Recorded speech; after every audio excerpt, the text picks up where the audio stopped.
kaitaasan, siya'y papurihan, Diyos ng lahat. Papuri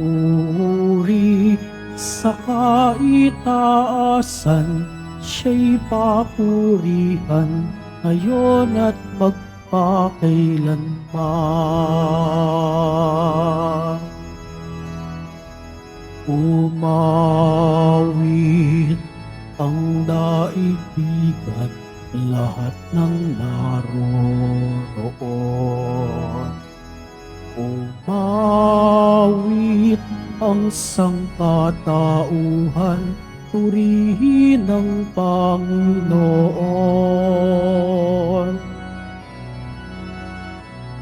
Papuri sa kaitaasan, siya'y papurihan, Diyos ng lahat. O papuri sa kaitaasan, siya'y papurihan, ngayon at magpakailanman.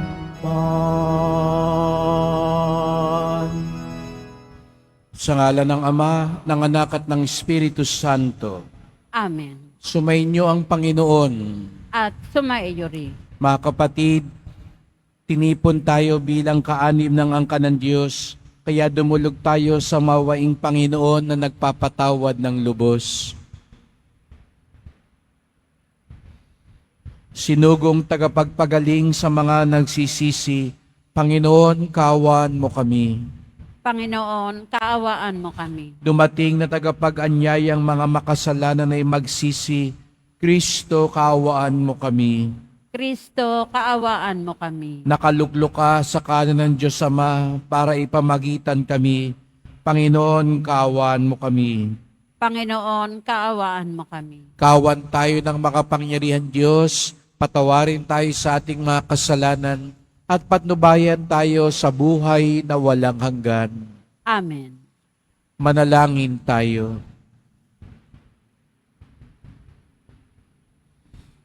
Ama naming makapangyarihan, ikaw ang liwanag para sa nananalig at tagapangasiwa ng mga nabubuhay sa lupa at sa langit. Pinamahala mo si San Ezekiel Moreno sa iyong sambayanan upang pakanin ang iyong mga tupa sa kanyang pagdalangin na matapat naming maganap ang itinuro niya sa pagsasalita at masundan namin ang ipinakita niyang halimbawa. Sa pamamagitan ni Jesucristo, kasama ng Espiritu Santo, magpasawalang hanggan. Amen. Magsiupo muna ang lahat. Pagbasa mula sa aklat ni Propeta Ezekiel. Sinabi sa akin ng Panginoon, Tao, sa isang iglap ay kukunin ko ang taong pinakamamahal mo, ngunit huwag mong itangis ni iluluha. Maaari mong daanin sa buntong hininga, ngunit tibayan mo ang iyong loob. Manahimik ka at huwag iparirinig ang iyong pagtatangis. Huwag kang lalakad ng walang saping sa paa at lambong sa ulo na tanda ng pagluluksa. Huwag mong tatakpan ang iyong mukha ni kakain ng pagkain ng mga upahang tagaiyak. Umaga nang ako'y magsalita sa mga Israelita, kinagabihan, namatay ang aking asawa. Kinaumagahan, ginawa ko ang iniutos ng Panginoon. Tinanong ako ng mga tao, ano ang ibig mong sabihin sa ginagawa mong ito? Sinabi ko sa kanila, sinabi sa akin ng Panginoon na sabihin ko sa sambahayan ng Israel ang ganito. Ang aking templo na siyang sagisag ng inyong kapangyarihan at kasiyahan ay sasalaulain ko at papatayin sa tabak ang inyong mga anak. Tularan ninyo ang ginagawa ko. Huwag kayong magluluksa ni malulungkot. Mag-ayos kayong tulad ng dati nakaturbante at panyapak. Huwag kayong tatangis o luluha. Dahil sa inyong kasamaan, mangangayayat sa matinding himutok ang bawat isa sa inyo. Sinabi ng Panginoon na ang mangyayari kay Ezekiel ay magiging babala sa inyo. Kung mangyari na ang lahat, tularan ninyo ang kanyang ginawa. Sa gayon, makikilala ninyong ako ang Panginoon. Ang salita ng Diyos. Salamat sa Diyos. Ang Diyos ay tinalikdan ng kanyang mga nilalang. Ang Diyos ay tinalikdan ng kanyang mga nilalang. Tinalikdan nila ang Diyos na lumikha sa kanila. Ang Diyos na sa kanila'y nagbigay buhay. Nasaksihan niya ang pagsamba nila sa Diyos-Diyosan, kaya't kanyang itinakwil sila na itinuring niyang mga anak. Ang Diyos ay tinalikdan ng kanyang mga nilalang. Sinabi niya, tatalikdan ko sila. Tingnan ko lang kung ano ang kanilang sapitin, pagkat sila'y isang lahing masama, mga anak na suwail. Ang Diyos ay tinalikdan ng kanyang mga nilalang. Pinapanibugho nila ako nang sambahin nila yaong hindi Diyos. Ginalit nila ako dahil sa kanilang Diyos-Diyosan.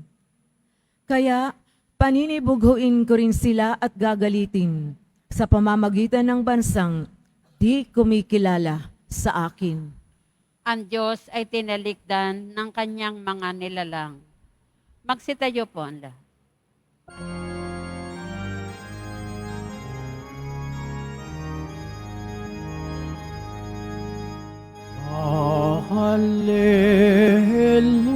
Hallelujah, Hallelujah,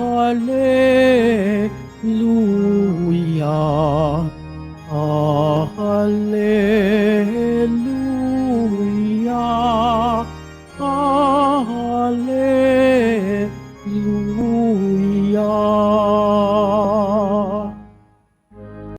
Mapalad ang mga dukha na tanging Diyos na lumikha, ang pag-asa at adhika.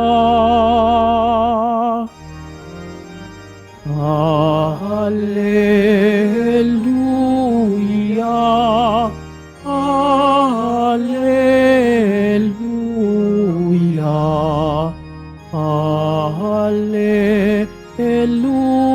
Hallelujah, Hallelujah.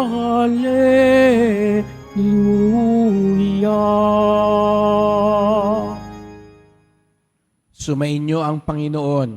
At sumaiyo rin. Ang mabuting balita ng Panginoon ayon kay San Mateo. Papuri sa iyo, Panginoon.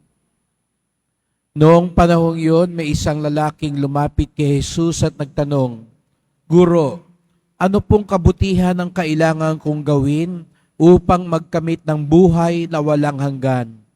Sumagot si Jesus, Bakit mo ako tinatanong kung ano ang mabuti? Iisa lang ang mabuti. Kung ibig mong magkamit ng buhay, sundin mo ang mga utos. Alin-alin po? Tanong niya. Sumagot si Jesus, Huwag kang papatay, huwag kang mangangalunya, huwag kang magnanakaw, huwag kang magsisinungaling sa iyong pagsaksi. Igalang mo ang iyong ama at ina. Ibigin mo ang iyong kapwa gaya ng pag-ibig mo sa iyong sarili. Sinabi ng binata, tinutupad ko na pong lahat yan. Ano pa po ang dapat kong gawin? Kung ibig mong maging ganap, humayo ka. Ipagbili mong iyong ari-arian, ipamahagi sa mga dukha ang pinagbilhan. Kapag ginawa mo yan, magkakaroon ka ng kayamanan sa langit. Pagkatapos, bumalik ka at sumunod sa akin, sagot ni Jesus. Pagkarinig nito, malungkot na umalis ang binata sapagkat siya'y napakayaman.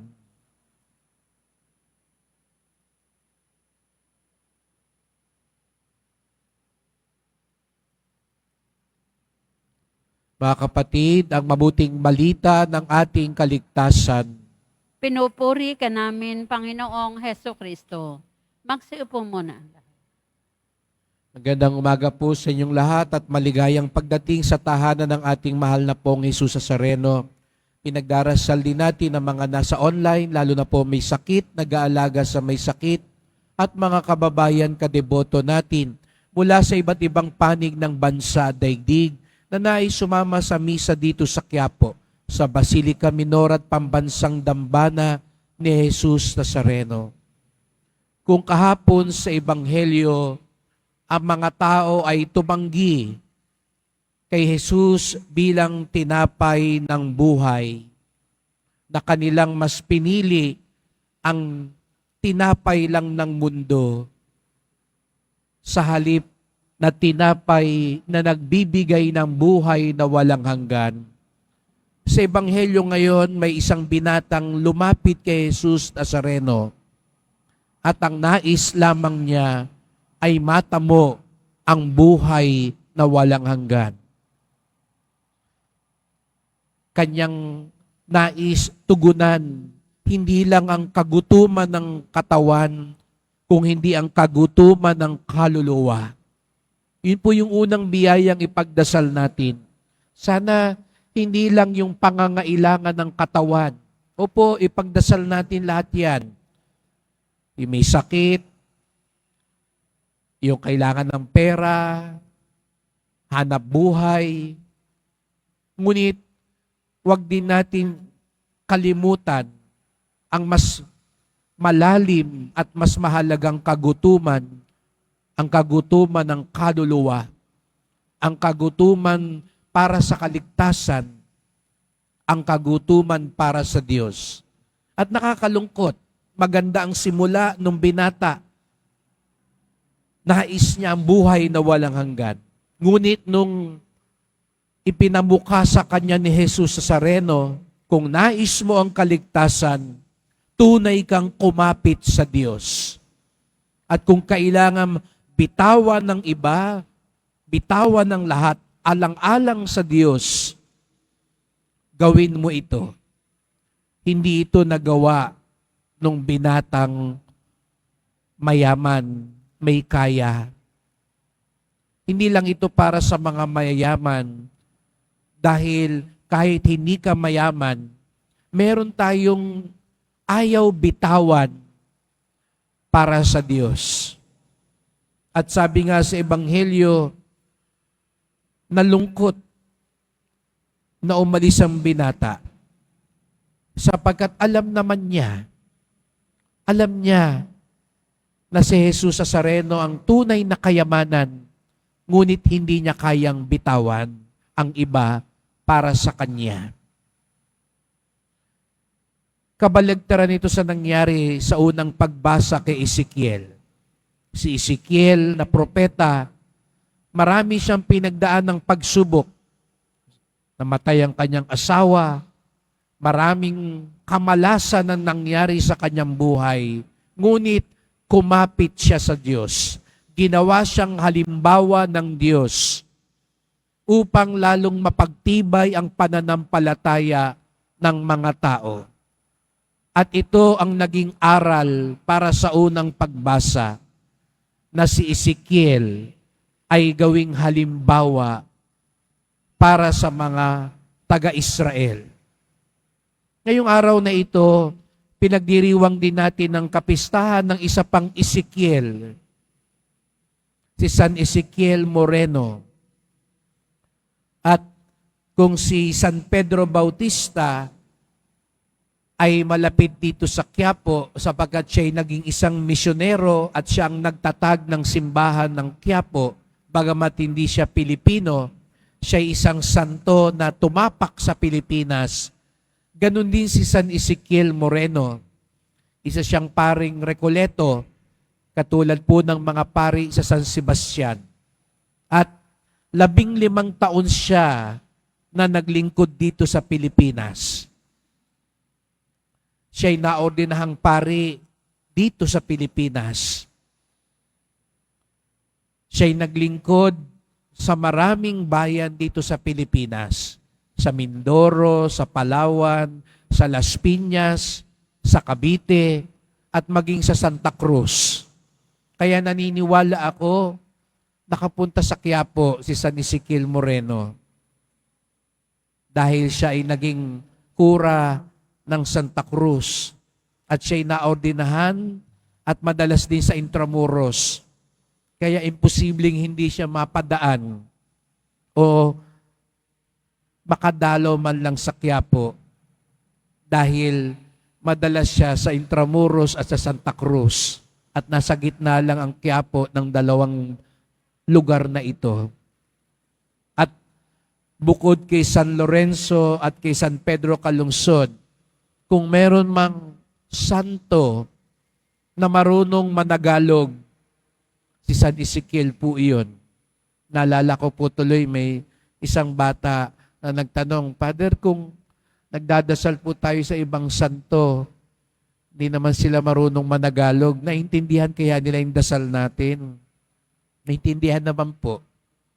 Pero mas tiyak tayo, katulad ni Lorenzo at ni Pedro, si San Ezekiel po, na 15 taon, ginugol niya dito, binitawan niya ang lahat.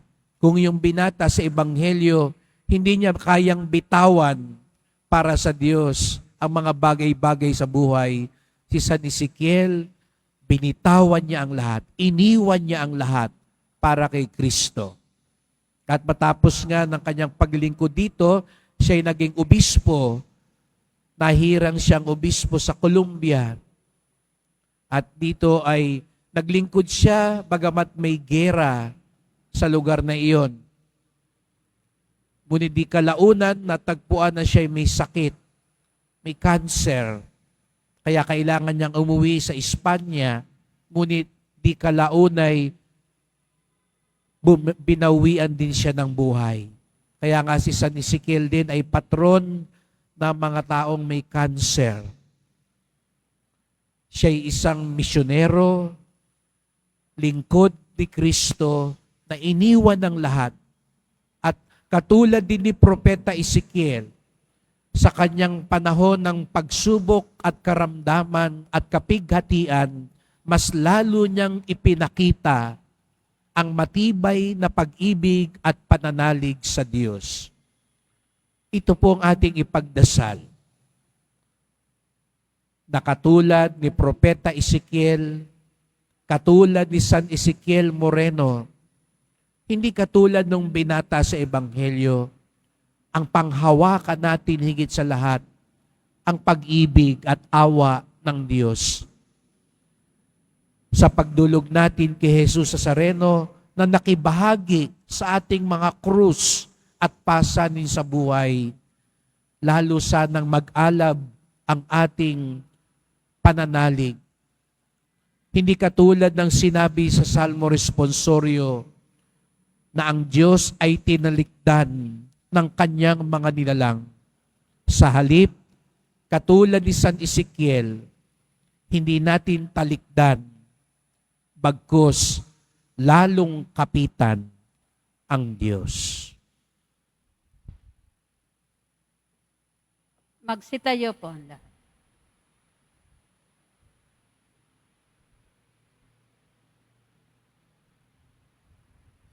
Mahal ko mga kapatid, hinamon tayo ni Jesucristo na ipagpalit ang mga material na kayamanan ng mundong ito sa kanyang walang hanggang karunungan.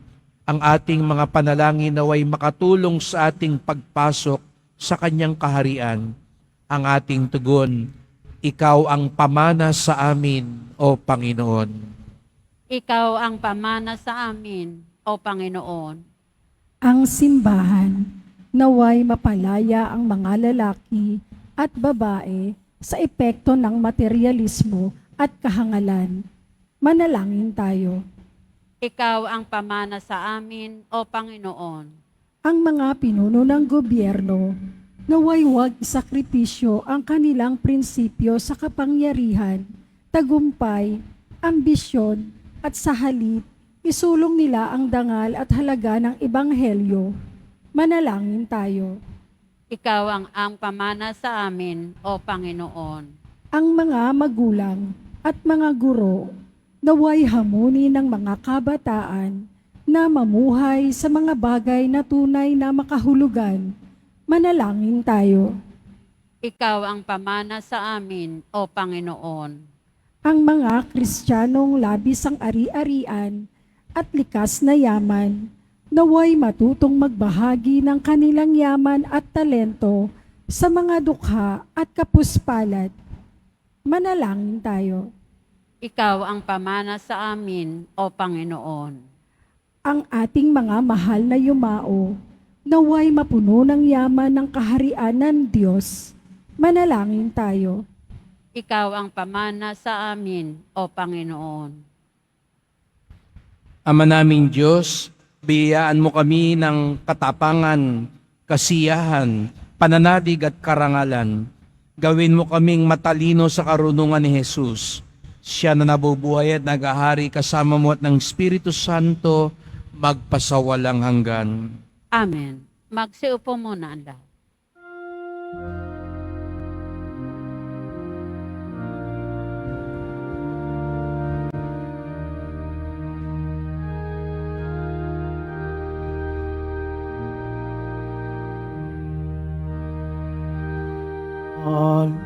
Alay sa'yo, Panginoon, ang tinapay at alak na iyong kaloob upang unitain ang iyong buhay na inialay ng tayo'y magdiwang bilang isang sambayanan.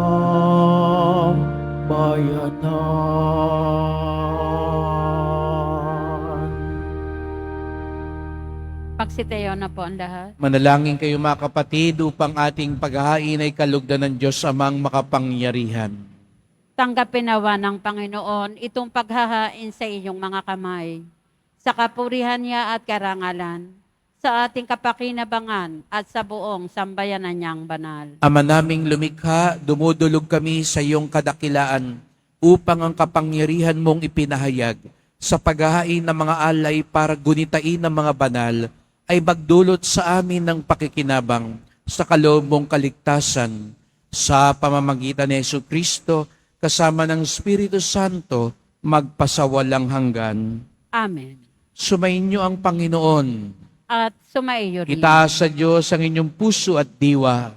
Itinaas na namin sa Panginoon. Pasalamatan natin ang Panginoong ating Diyos. Marapat na siya ay pasalamatan. Ama naming makapangyarihan, tunay ngang marapat na ikaw ay aming pasalamatan sa pamamagitan ni Jesucristo na aming Panginoon.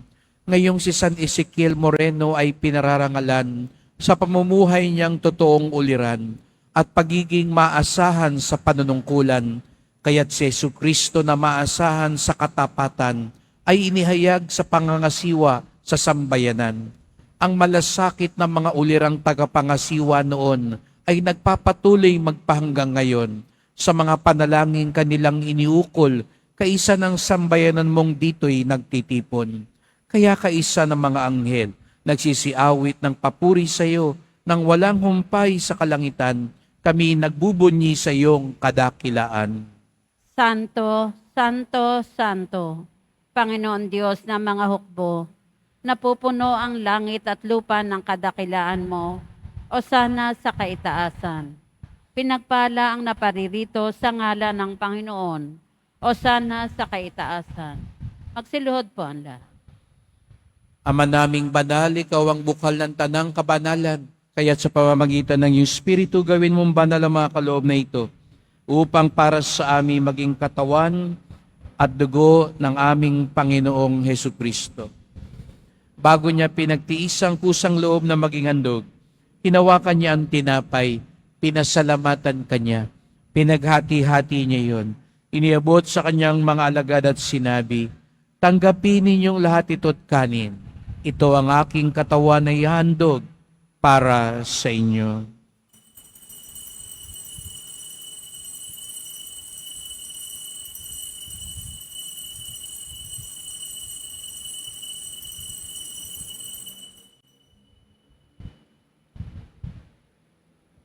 Kayo ni naman ang matapos ang hapunan, hinawa kanyang kalis, muli kanyang pinasalamatan. Iniabot niya ang kalis sa kanyang mga alagad at sinabi, tanggapin ninyong lahat ito't inumin. Ito ang kalis ng aking dugo, ng bago't walang hanggang tipan. Ang aking dugo na ibubuhos para sa inyo at para sa lahat. Sa kapagpapatawad ng mga kasalanan, gawin niyo ito sa pag-alala sa akin.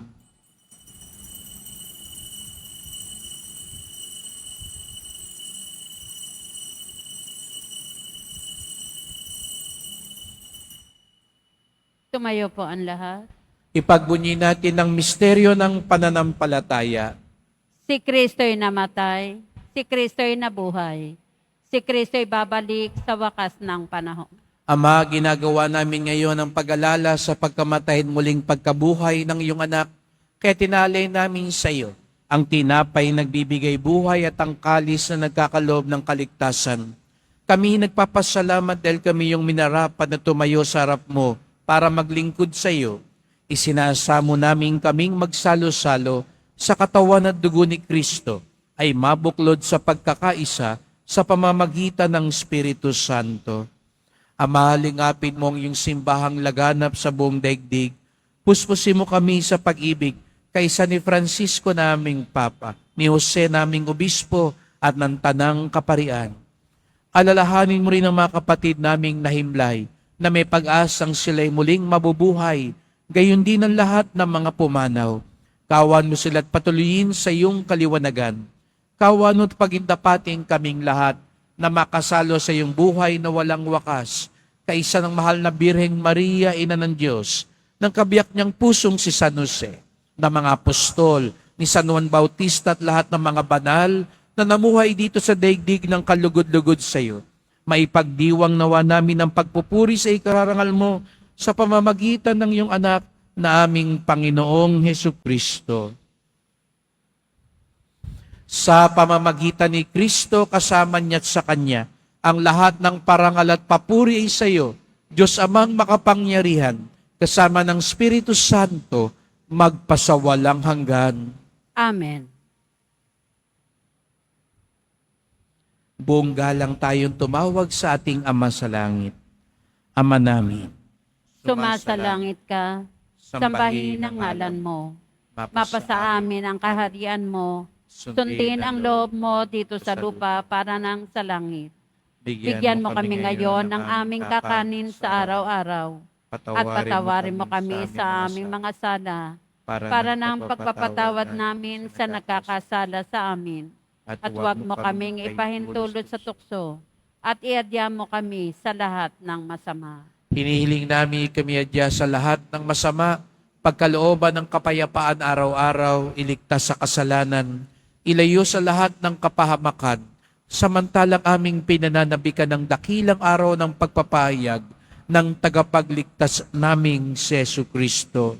Sapagkat iyo ang kaharian at ang kapangyarihan at ang kapurihan magpakailanman. Amen. O Panginoong Jesucristo, sinabi mo sa iyong mga apostol, at ngayon sinasabi mo sa amin lahat dito, kapayapaan ang iniiwan ko sa inyo, ang aking kapayapaan ay binibigay ko sa inyo.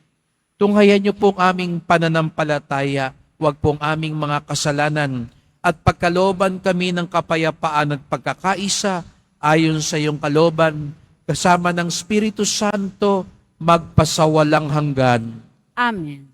Ang kapayapaan ng Panginoon ay laging sumainyo.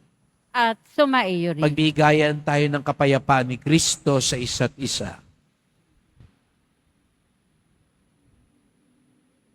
Kordero ng Diyos na nag-aalis ng mga kasalanan ng sanlibutan, maawa ka sa amin.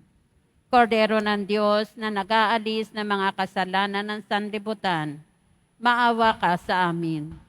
Kordero ng Diyos na nag-aalis ng mga kasalanan ng sanlibutan, ipagkaloob mo sa amin ang kapayapaan. Magsiluhod po ang lahat.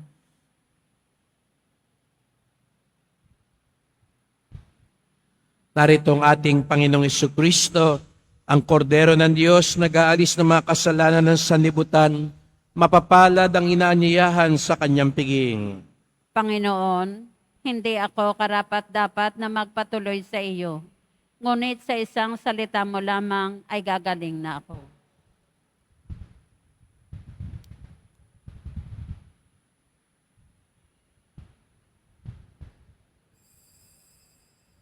Para sa lahat ng tatanggap ng banal na komunyon, sasagot po tayo ng amen pagkasabi ng pari o ng lay minister ng katawan ni Kristo at isubo agad sa bibig bago umalis sa harapan ng pari o lay minister.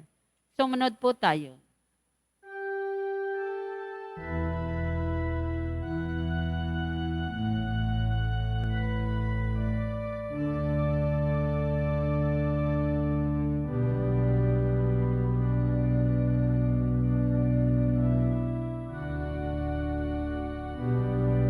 Sa Diyos lamang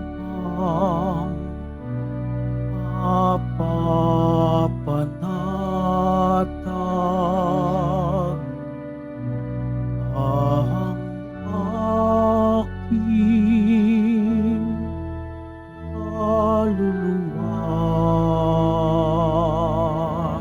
sa Kaniya.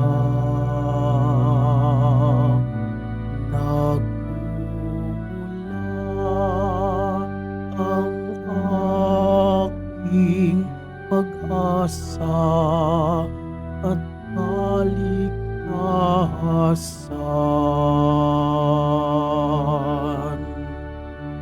O Diyos, Ikaw ang aking kaligtasan, nasa iyo aking kalwalhatian.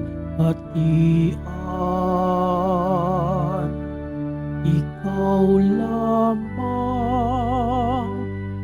aking inaasahan, ang aking muog at ang ulan. Sa Diyos lamang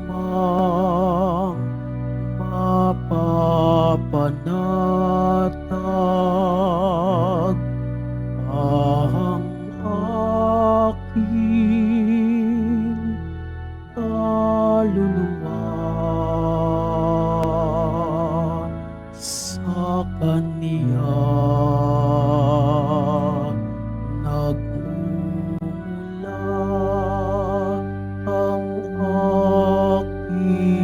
Pag-asa at kaligtasan.